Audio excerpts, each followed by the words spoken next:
Hola curiosos, hoy vamos a conocer a Blas de Lezo, un héroe cuyo nombre debería resonar más fuerte que el de muchos conquistadores. Un hombre que, a pesar de haber perdido un ojo, un brazo y una pierna, nunca perdió su espíritu indomable. Un estratega que, con una flota ridículamente pequeña, humilló a la mayor armada jamás reunida hasta ese momento de la historia. ¡Comenzamos!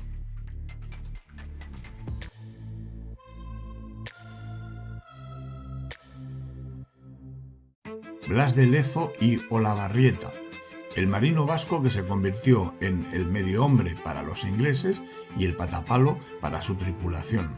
Este almirante, que parecía un resto de náufrago andante, protagonizó una gesta imposible que cambió para siempre el mapa de América y condenó a la corona británica a una de sus derrotas más amargas y vergonzosas.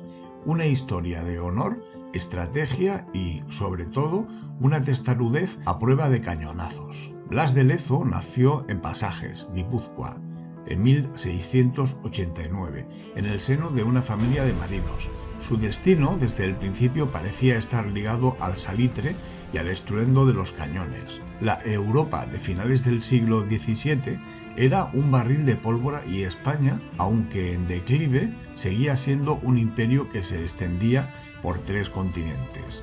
A los 12 años, Blas de Lezo se alistó como guardamarina en la flota francesa, pues la rama borbónica de los reyes españoles estaba estrechamente ligada a la casa francesa.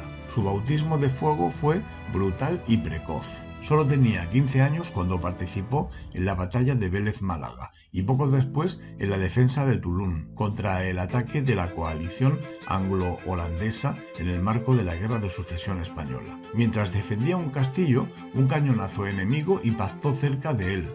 La metralla le destrozó la pierna izquierda. Lezo no solo soportó la amputación sin anestesia, un acto de valor casi inhumano para un adolescente, sino que se recuperó con una determinación feroz. Desde ese momento caminó con una pierna de palo, de donde recibiría su famoso apodo. El rey Felipe V lo recompensó con el grado de alférez de navío, reconociendo su coraje. Para muchos este sería el final de una carrera, pero para Lezo fue solo el calentamiento. La guerra de sucesión continuó y Lezo siguió acumulando heridas como quien colecciona medallas. En 1707, en el asedio de Santa Cruz de Tenerife, en un nuevo enfrentamiento, un tiro le alcanzó el ojo izquierdo. Perdió la visión de ese lado y desde entonces llevó un parche. En 1714, en el asedio de Barcelona, un golpe de arcabuz le inutilizó el brazo derecho. A partir de ese momento, solo podía utilizar el brazo izquierdo. Cuando tenía poco más de 25 años, el futuro almirante de la flota ya era un verdadero milagro andante. Le quedaba un ojo, un brazo funcional y una pierna. Un cronista de la época lo describió. Era un hombre de porte majestuoso, aunque su presencia impactaba. El parche negro, el brazo rígido y la cojera le daban un aire de veterano indomable, más cercano a un pirata curtido que a un almirante de su majestad. Un medio hombre, según sus enemigos, pero un doble adversario en el combate. Si te está gustando, dale a like, suscríbete al canal y activa la campanita para enterarte de cuando subimos un vídeo nuevo. Tras la guerra, Lezo sirvió en el Mediterráneo dedicándose a limpiar la piratería berberisca y a proteger el tráfico de plata. En poco tiempo se convirtió en un marino legendario conocido por su habilidad para perseguir y hundir a los corsarios con una disciplina implacable y una pericia náutica superior. Su gran salto llegó en 1737, cuando fue nombrado comandante general de Cartagena de Indias, actual Colombia, la joya de la corona española en el Caribe y el principal puerto para el oro y la plata que fluía hacia Europa. Lezo no era solo un guerrero, era un ingeniero naval y un administrador astuto. Entendió que la verdadera defensa del imperio no residía solo en las naves, sino en la logística, la infraestructura y la moral de la gente. Cuando llegó a Cartagena se puso manos a la obra. Supervisó la mejora del sistema de fuertes que protegían la bahía, especialmente el castillo de San Felipe de Barajas. Ordenó construir una cadena gigante que, en caso de ataque, podría ser tensada entre los fuertes para bloquear el acceso principal a la bahía. una idea sencilla y brillante, que sería crucial más tarde. Impuso una disciplina férrea a sus hombres y mejoró la preparación de la artillería local, sabiendo que la calidad de su defensa dependía de la coordinación perfecta. Mientras Lezo fortificaba el otro lado del Atlántico, la tensión entre España y Gran Bretaña crecía. La guerra comenzó oficialmente en 1739, bautizada irónicamente como la Guerra del Asiento o la Guerra de la Oreja de Jenkins. La causa de la guerra entre España e Inglaterra suena hoy a burla, pero era el detonante perfecto que ambos países esperaban para dirimir su hegemonía en el Caribe. En 1731, un capitán inglés contrabandista llamado Robert Jenkins fue capturado por los guardacostas españoles, que le cortaron una oreja como advertencia. 8 años después, el propio Jenkins compareció ante el Parlamento británico blandiendo su oreja seca, preservada en un frasco con brandy, según la leyenda, como prueba de la barbarie española. El Parlamento, ávido de guerra y deseoso de apoderarse de las colonias americanas de España, usó esto como la justificación perfecta. El objetivo principal, capturar Cartagena de Indias. Si caía Cartagena, España perdería el control de las Indias, el Caribe pasaría a ser británico y el Imperio español se desmembraría. En 1741, la corona británica se lanzó a la conquista con una arrogancia y un despliegue de poder que no tenía precedentes. El almirante Edward Vernon, un marino británico conocido por su vanidad y su desprecio hacia los españoles, comandó una fuerza naval asombrosa. La flota británica estaba compuesta por 186 buques de guerra y transporte, 23.600 hombres entre infantes de marina, soldados, artilleros y esclavos jamaicanos, y más de 2.000 cañones. Para poner esto en perspectiva, esta armada era la mayor flota jamás reunida hasta la Segunda Guerra Mundial. Superaba en tamaño a la famosa Armada Invencible de Felipe II de 1588. Vernon estaba tan seguro de la victoria que incluso llevó consigo a 80 periodistas para que documentaran la caída de Cartagena y la gloria británica. Frente a este coloso, la defensa española era patética en número, aunque formidable en liderazgo. La fuerza de Lezo consistía en 6 navíos de guerra, incluyendo su buque insignia, el Galicia, 3.000 hombres entre soldados regulares, milicianos criollos y la valiosa ayuda de 600 arqueros indígenas, y menos de 300 cañones distribuidos en los fuertes. La proporción era de más de 7-1 en hombres y 30-1 en barcos. Vernon envió un mensaje a Lezo. Prepáreme un sitio cómodo en el palacio del gobernador, ya que muy pronto tomaré posesión de él. Lezo, con su habitual sorna, respondió: Para venir a buscarme su merced debe pasar primero por el infierno, y por lo que veo, no me hace gracia que me venga a ver. Y es que me falta el ojo derecho, la pierna izquierda y el brazo derecho. Y si su merced quiere venirse a ver conmigo, tendrá que pasar por encima de mi cadáver, porque aquí me quedaré, defendiendo a mi rey y a mi fe. El asedio duró 56 días de lucha encarnizada, desde marzo hasta mayo de 1741, y se desarrolló en 2 fases críticas, donde la estrategia de Lezo desmanteló la fuerza bruta de Vernon. Vernon intentó entrar en la bahía a través del paso principal conocido como Boca Grande, defendido por el fuerte de San Luis de Boca Chica. La estrategia de Lezo aquí fue brillante. Cuando los barcos británicos intentaron forzar la entrada, la cadena submarina detuvo los primeros navíos. Esto obligó a Vernon a un desembarco masivo de tropas de infantería en las playas cercanas. Lezo sabía que no podía ganar una batalla naval abierta, por ello empleó una táctica desesperada y audaz. Hundió desesperadamente sus propios buques a lo largo del canal, creando una barrera infranqueable de mástiles y escombros. Esto bloqueó por completo la entrada de los navíos de gran calado británicos, obligando a Vernon a depender únicamente de sus tropas terrestres y de los barcos de poco calado.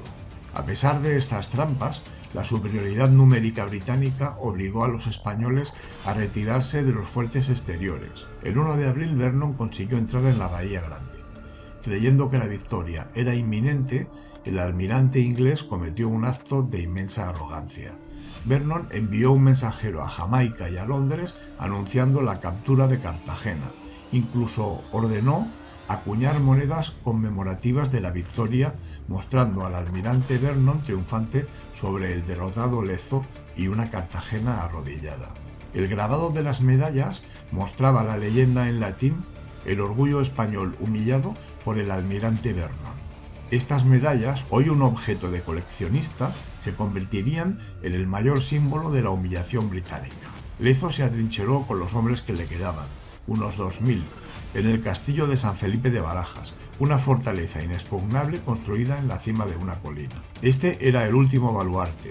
La batalla final se libró la noche del 19 al 20 de abril de 1741. Vernon ordenó un asalto nocturno masivo. Las tropas británicas avanzaron con escaleras y bayonetas, esperando tomar el fuerte antes del amanecer. Pero Lezo, conociendo el terreno mejor que nadie, había preparado su propia trampa. Ordenó cavar fosos muy profundos alrededor de la base del castillo. Las tropas británicas, avanzando en la oscuridad y cargadas con sus herramientas, cayeron en esos hoyos. Desde lo alto de la fortaleza, los españoles y los nativos arrojaron granadas, dispararon mosquetes y dispararon con precisión. Los británicos, atrapados en los fosos y sin espacio para usar sus largas bayonetas, se convirtieron en blancos fáciles. En el momento más crítico de la noche, cuando parecía que los británicos podían ganar terreno, Lezo, a pesar de sus heridas y su cojera, salió del fortín a lomos de su caballo. Su sola presencia, el medio hombre desafiando la muerte, inspiró a los defensores, que lanzaron una contraofensiva brutal. Al amanecer, la carnicería era total. Los británicos, desmoralizados y con miles de bajas, se retiraron en desorden. El fracaso del asalto al San Felipe de Barajas fue la señal de que la campaña estaba perdida. Vernon intentó un bombardeo naval desesperado contra el castillo, pero la artillería española, bajo la dirección de Lezo, respondió con precisión. El Galicia, el buque insignia de Lezo, fue destruido en la batalla, pero su tripulación y el almirante ya habían sido evacuados. En pocas semanas, la naturaleza se puso del lado del medio hombre.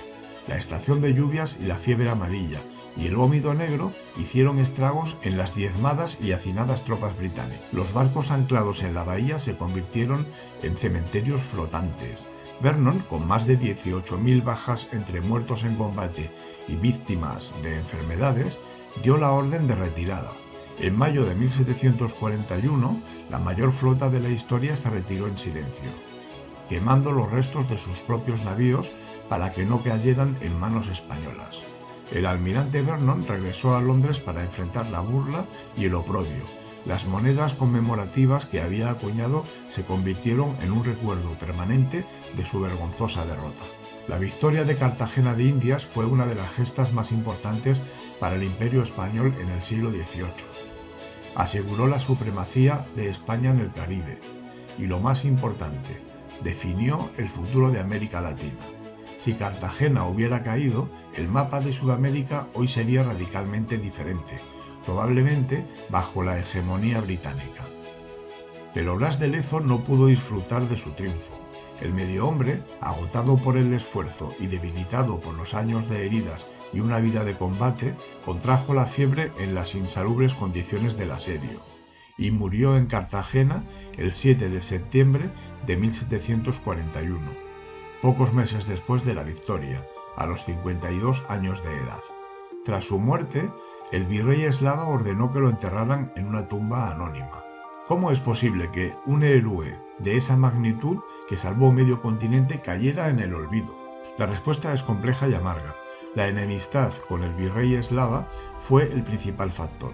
Los informes negativos de Eslava, un noble, pesaron más en la corte de Madrid que el heroísmo de Lezo, un marino que era demasiado directo y poco dócil. La corona británica, por su parte, hizo todo lo posible por borrar el recuerdo de la derrota. El desastre fue tan grande que se prohibió a los historiadores y cronistas escribir sobre el fracaso de Cartagena. El evento fue sistemáticamente eliminado de los registros históricos británicos durante más de un siglo, convirtiéndose en una derrota silenciada. A diferencia de figuras como Nelson en Inglaterra, la imagen de Lezo no fue explotada por el Imperio español, que en ese momento estaba más preocupado por su propia decadencia y las intrigas palaciegas.